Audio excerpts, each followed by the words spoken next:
Buenas noches, amigos de la Celda de los Misterios. Aquí Jesús García de Ghostparts Fundación. Voy a contaros hoy una historia que engancha con la que hemos contado hace unos días de cómo contacté con Nando Parrado. Vamos a hablar de la espiritualidad de la Sociedad de la Nieve, esa película que está ahora mismo tan en boga, que está basada en un libro del año 2008-2009 y que, bueno, que cuenta para mí la que es la mayor gesta de supervivencia de la historia de la humanidad, de verdad.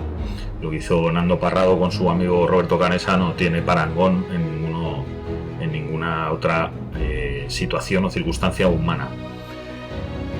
Hubo mucha espiritualidad, fijaos, se está hablando mucho de las diferencias entre Viven, que es la película del año 1993, y La Sociedad de la Nieve. Para mí no son comparables, ¿por qué? Pues son productos diferentes, son productos distintos. Viven, que ha envejecido muy bien, para tener 30 años es una película que ha envejecido súper bien, cuenta muy bien la historia, pero Viven es una producción de Hollywood.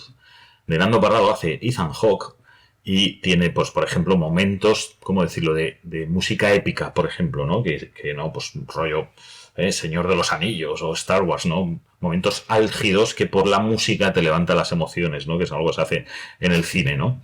Sin embargo, La Sociedad de la Nieve no es Hollywood, son actores todos argentinos o uruguayos y no busca la épica tanto como el reconocimiento.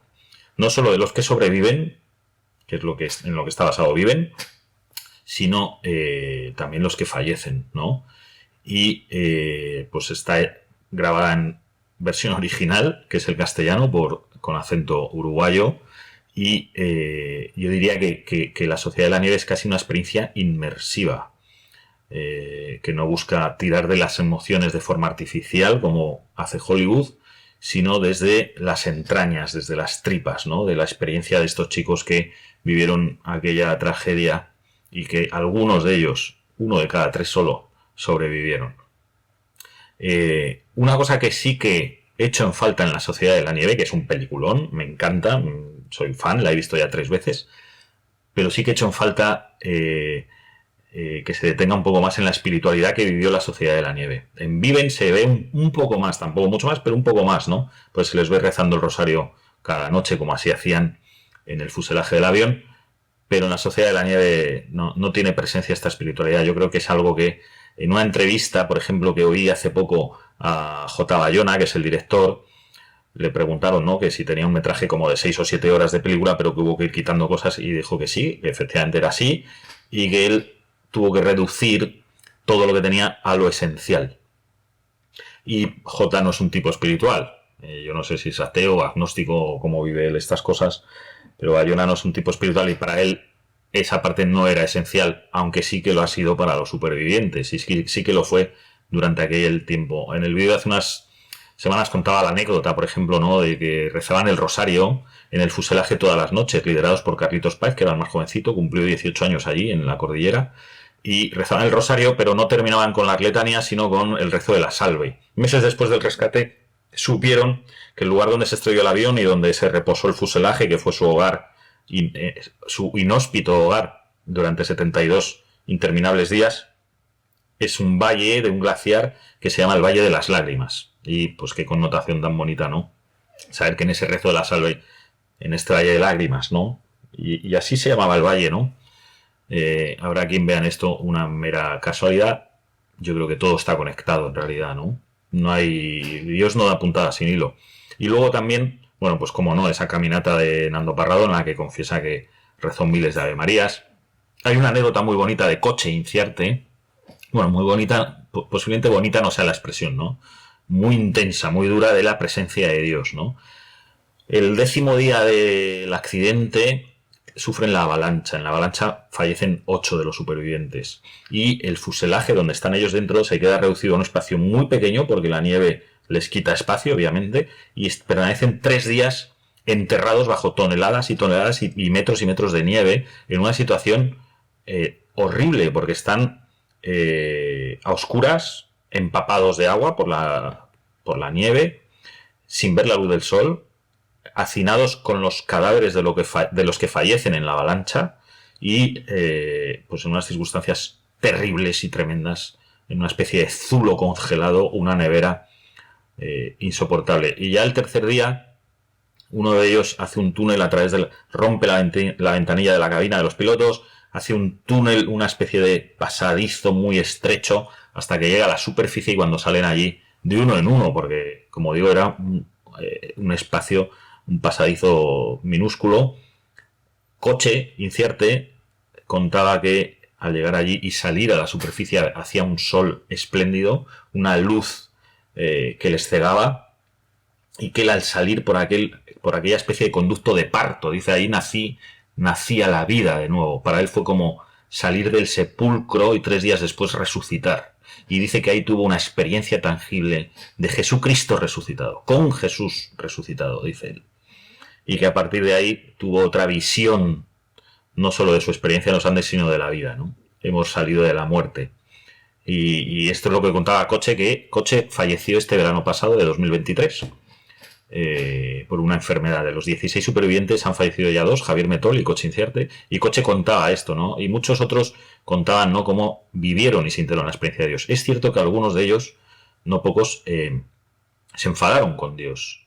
Lo que vivieron fue una auténtica tragedia, de la cual además les abandonan, se suspende la búsqueda porque les dan por muertos y son ellos los que tienen que salir de allí. O sea, nadie fue a salvarlos, se salvaron ellos, ¿no? Y entonces cuestionaron mucho a Dios porque Nando Parrado, por ejemplo, pierde a su mamá, a su hermana y a sus 2 mejores amigos. Bueno, ¿y por qué, no? ¿Y por qué? Los porqués, ¿no? Y es impresionante cómo cuentan cómo es la fe, fue una especie de base que les mantuvo, ¿no? La esperanza, ¿no? Hasta el último aliento.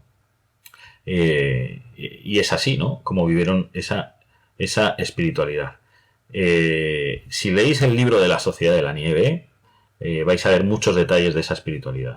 Como allí Dios se les hace presente. Como contaba Javier Metol, a mí de allí me sacó Dios, con las manos de mis amigos, pero fue Dios, ¿no? Porque era imposible salir de allí. Y fijaos qué bonito también como Nando Parrado, que como digo, tuvo sus más y sus menos con Dios, aunque luego, como se contó en el documental de Medjugorje, pues finalmente, más de 40 años después, fue a Medjugorje, se confiesa y comulga. Pero él se enfada con Dios, porque fallece su mamá, su hermana y sus mejores amigos, les abandonan, y es él el que saca a sus amigos de allí en aquella gran caminata. El acontecimiento de los Andes siempre se le ha denominado de 2 maneras: la tragedia de los Andes o el milagro de los Andes. Hay gente que solo ve la tragedia porque, al fin y al cabo, de 45 pasajeros que llevaba el avión, sobreviven 16, es decir, fallecen 2 de cada 3, teniendo que recurrir los supervivientes a la ingesta de los cadáveres para poder alimentarse, y de aquella manera. De la tragedia de los Andes. Pero hay gente que lo conoce como el milagro de los Andes. Para mí, que Nando Parrado escribiese un libro contando su experiencia en primera persona, y lo titulase Milagro en los Andes, me dice mucho también. Nando, que bueno, pues que tuvimos oportunidad de compartir con él unos días fantásticos en Uruguay, con el que sigo en contacto, y que está feliz con la nueva película, ¿no? Pero fijaos qué bonito cómo contaba Nando Parrado que él con 20 años tuvo que tomar la decisión más dura de su vida, que era morir sentado o morir caminando. Y decidió morir caminando, y sucedió que no murió, que llegó a la salvación. Y esto le ha dado una enseñanza, y es que después de haber tenido que tomar la decisión más difícil de toda su vida con 20 años, ninguna otra decisión a lo largo de su vida le ha llevado más de 30 segundos. Y cómo hay que seguir, porque siguiendo se llega a la meta, y se llega a la salvación, y se llega a la vida, ¿no? Así que nada, esta es la espiritualidad. Hay mucho en estos 2 libros, tanto en Milagro en los Andes como en la Sociedad de la Nieve.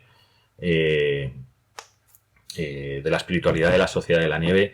Son gente de fe, son gente que ha conocido a Dios en una experiencia tangible, y que, fijaos qué bonito cómo en la rueda de prensa, que dan unos pocos días, creo que el 27 o el 28 de diciembre, el rescate fue el 23 de diciembre, en el colegio dan una rueda de prensa para contar lo que había sucedido y para explicar el tema de la antropofagia, de que se habían alimentado de los cuerpos de sus amigos fallecidos.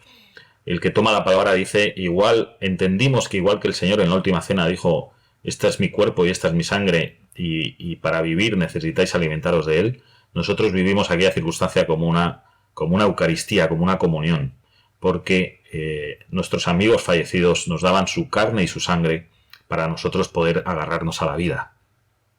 Y hicieron el pacto de que si alguno de ellos fallecía, se dispusiese de su cuerpo, ¿no? En la Sociedad de la Nieve, en la película, queda muy marcado el detalle de Numa Turcati, que es el último en fallecer allá arriba, fallece unos días antes del rescate.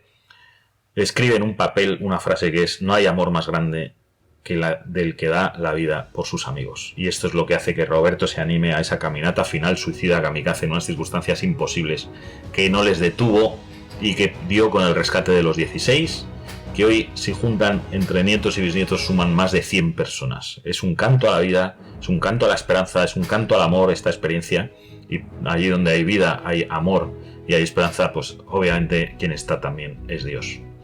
Y esto es lo que puedo contar de la espiritualidad de la Sociedad de la Nieve. Espero que os haya gustado. Como sabéis, la Fundación Ghost vivimos a través de la providencia, donativos de amigos que nos dan desde €1 hasta lo que nos quieran regalar, para que podamos seguir haciendo estos vídeos que espero que os hayan ayudado. Nos vemos pronto en la celda de los misterios.